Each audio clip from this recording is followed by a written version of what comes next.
اور جیسے ہی ایتھن نے اس میں سے ایک کو لی، میلون ڈبے کے ساتھ فوراً کمرے سے باہر نکل گیا۔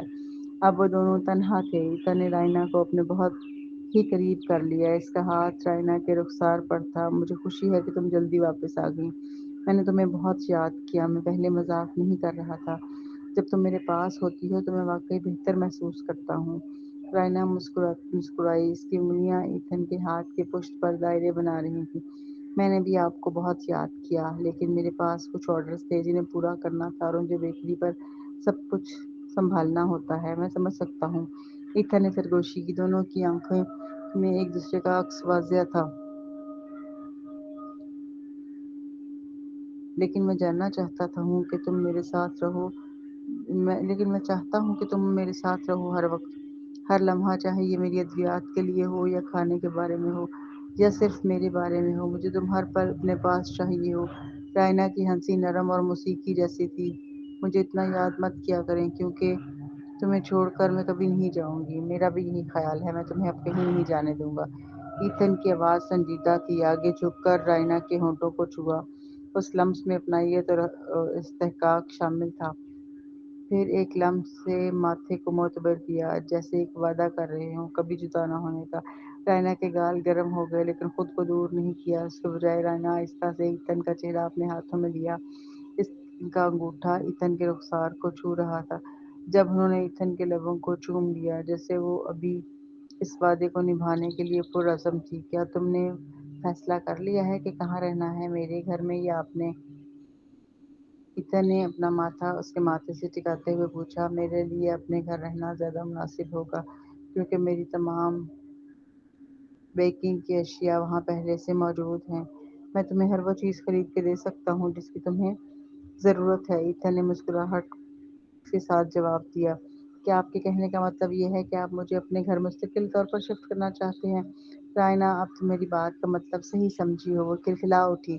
ایتھن، آپ بہت عجیب انسان ہیں، میری سمجھ سے بالکل باہر ہیں۔ میں جانتا ہوں کہ تم بھی مجھ سے محبت کرتی ہو، ایک ٹیڑھی مسکراہٹ کے ساتھ جواب دیا۔ رائنا نے آنکھیں گھمائیں مگر اس کی آنکھیں چمک رہی تھیں اور اس نے ایک اور بار اس کے لبوں کو چوم کر ایتھن کو خاموش کروا دیا۔ یہ سچ ہے، میں بھی تم سے محبت کرتی ہوں، نرمی سے اعتراف کیا گیا۔ کہ اتنی محبت کرتی ہوں مجھے جتنا تم مجھے چومنا پسند کرتی ہو؟ ایتھن نے چھیڑتے ہوئے کہا۔ ہاں، شاید اتنا ہی۔ اس بات پر وہ دونوں ہی ہنسنے لگے۔ آرام دہ کمرے میں وہ دونوں خاموش بیٹھے رہے اور ایتھن کا دل اس کی محبت سے بھر گیا۔ میں تمہارے ساتھ گھر جانے کا انتظار نہیں کر سکتا، ایتھن کی آواز میں چاہت سمٹی ہوئی تھی۔